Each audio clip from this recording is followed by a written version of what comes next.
this particular position, learning it. That's why I just made some slides, and these I typed in by myself. I didn't try to take it from somewhere because that would be too much of copying from somewhere. So I just put it in.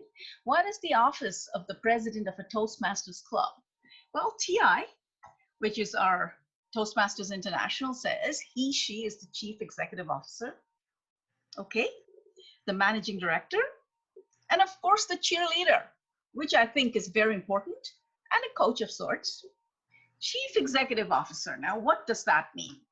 Basically, anything that goes through the club is often intimated to the president of the club. And if signature is required, the president signs before it's sent wherever it has to be sent. That, I believe, is the chief executive officer and also the managing director, because has to manage, let's see, the club, know everything that's going on, not necessarily be the one doing everything, because president, I feel, is part of the community, not a sole thing, not a sole director or anything of the sort, part of the community. So has to be able to manage all the people, whatever managing means. Let's look at the next slide here. So my name is Nandita Das, presiding officer, White Hawkers Toastmasters Club this year, 2020. What are my duties, or what are the duties of a president? Open and preside over meetings. This is like doing the housekeeping things, and which are important where the president is concerned. Set the tone. See that it instills a good feeling, and everyone who comes to the club feels it's safe. We are all supportive of each other. We nurture each other. We foster the growth because we want our club to prosper. We want our club to grow. And that is something that the president should learn how to instill. And that is me, nurturing and foster growth. This I put in capital and big capital letters because I thought it was very important. And from this comes support your fellow officers. All the officers. Who are the officers? The treasurer, who is in charge of the money, the secretary, who reports everything, the VP of education, who is in charge of education and sees that everybody knows what educational goals they follow and how to go in there, how to complete their goals, things like that, and mentor them. The VP of membership, very important also, because the membership is one of the important things of the club for the club to grow, and our VP membership keeps track of that and sends in the forms and things. And the VP public relations, who creates the whole picture of the club. The entire face of the club is created by the VP public relations, and that's in our Kay does that. For membership, Darnell does that. VP of Education, Flora does that. Secretary is Darlene, and our treasurer is Janice Wallace. So I just wanted to put this little quote in there. Leadership is not a solitary act. It's not at all. It is a community position. So the president is just one of the officers club, and also one in the whole club, one of the people in the whole club. Let's go on to the next one, and let's see. One of the important things that we have in our club is the club success plan. One of the important things that guides our club. It defines our club. So there are two main plans. What do? Work with all the members towards this goal. Actually, the president needs to know what the goals are of each member of the club. I know it's the VP of education who helps them and who keeps track of all these educational goals, but the president should also know what's going on. Otherwise, if a question is asked, or there is something to be done and the VP of Education asks the president should know. So the president should apprise himself or herself of these goals. And the best way is to possibly establish a couple of goals. When we start the club success plan, which is already in the works, by the way, because Kay had started it last year, which I already told you. So we can establish 2 goals at least.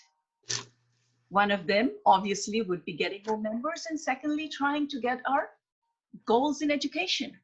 At least members knowing which are my goals to be accomplished so that our club can go ahead.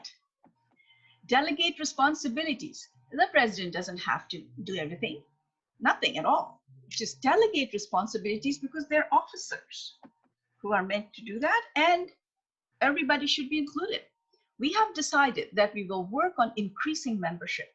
That's what one of our goals was. And since July, we have added 1 member.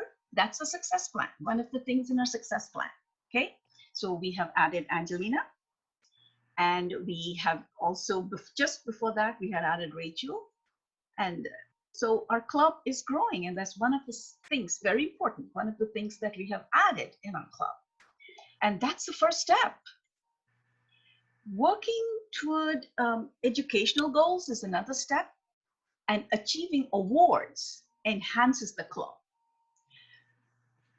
Darlene, like I told you, has completed Pathways 5. I have my gold award in communication, advanced leadership, advanced communicator. I have those certificates. And later on, I'll also say that members, when they have personal goals, that also should be recognized by the club. Personal goals, which may not be something that, which is a Toastmasters goal, but it's a personal goal. And that also should be recognized, and we should always appreciate that.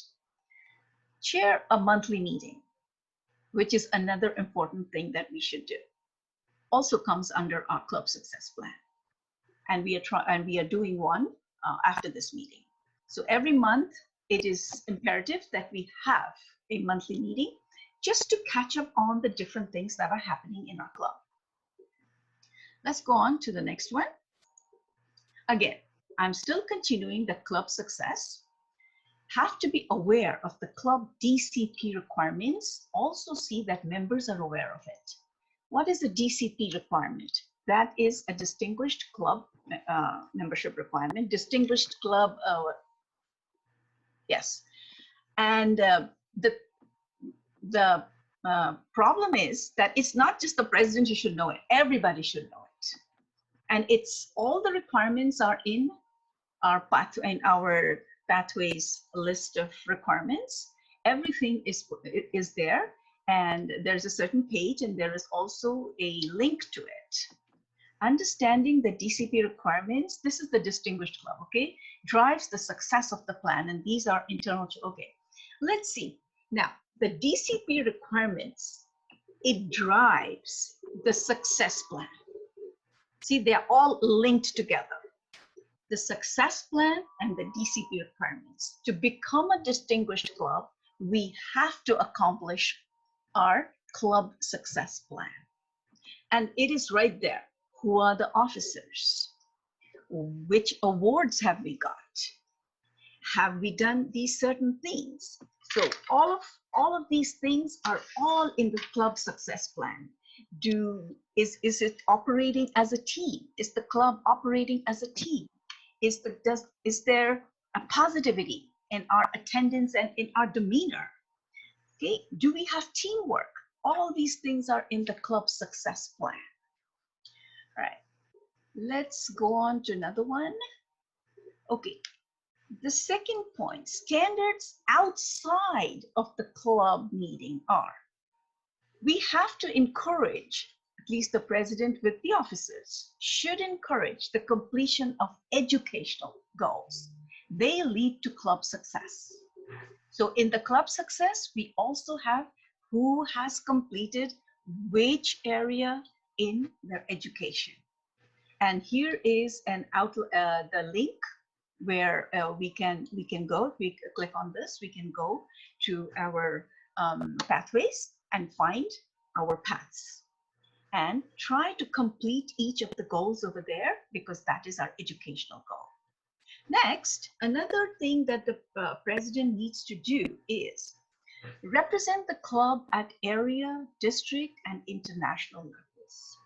All the meetings that come up, because all these emails come to the president, and we has to know, oh, I should be here at this meeting. I should be here at this meeting, at this meeting.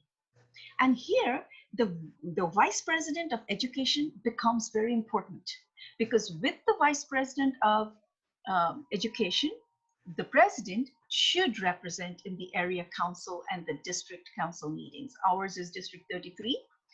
Okay, and with the vice president of education also, yes, represent in all these meetings. And to do this, there are forms that are available in Pathway, in the Toastmasters International. So we've download these paths, these forms, and we fill them up, sign them, send them, and we attend the meeting. For example, Flora today, who is our Vice President of Education, has to go to a meeting for nominations because she's doing our proxy votes for the virtual meeting, which comes at the end of this month. So all these things are, let's say, housekeeping chores, but they are things that we have to do outside of our club. And we have to keep up with these things, be on top of it. Let's look at another one. Yes, I already talked about chair monthly executive meeting, committee meetings. So apprise yourself of the progress of officers, or just be updated. Just know that your officers are know what they have to do, and they are keeping up with it, keeping up with all their jobs. They know where exactly they have to go, where they have to keep their information, things like that. Information is emailed for elections. Let the club know of the steps to be considered. So I should be keeping up with all the emails that I get. Let me look at this one. Build a relationship with every member. Be a strong mentor. Support the members. For example, also support the personal achievement, like Angelina got her doctorate. We should be very happy with that, and we should congratulate her for achieving her doctorate. How hard she must have worked in order to achieve that. People drop things halfway, but she has achieved it, and we are really, really glad that she's a member of our team. Now, the president's job, as you've seen all this, is quite ornamental, but the president should be aware of the club's functioning, how it is happening, and where it is happening. All these things have to be remembered. Let us look at, moments of truth. I had forgotten to talk about this. Moments of truth are actually, it's a list of things that we tick off, check. Did we do this? Did we do this? Did we follow the standards? Like, are we greeting guests with cordiality? Do we meet these standards? Do we have a guest book? Are we professionally arranged? Do we professionally arrange our meetings? Do we assign a mentor to our new members? Or do we formally induct them with the manuals and the pins? Education programs, do we apprise them of that? Do we make them understand what it is? All these things we can check them on our moments of truth. Make grids, right? Yes, we do this, we rarely do this, we do this every time, things like that. And that is very important too, because that keeps us on our toes. And that's also a president's job to be aware of. Member relations, yes, be a strong mentor, be friendly, be supportive, and ask for information on the members' accomplishments. If the president doesn't know, ask for them. Now, lastly, here I put the successful club series. This is the zip file. And then here is a pathway map for our distinguished club series, which everybody should know. And this is an above link to the Pathways journey to a distinguished Toastmaster also. And I believe this is how we can make our moments of truth This is how we can do that. And I believe all this is sources are from Toastmasters International. And thank you, Toastmasters.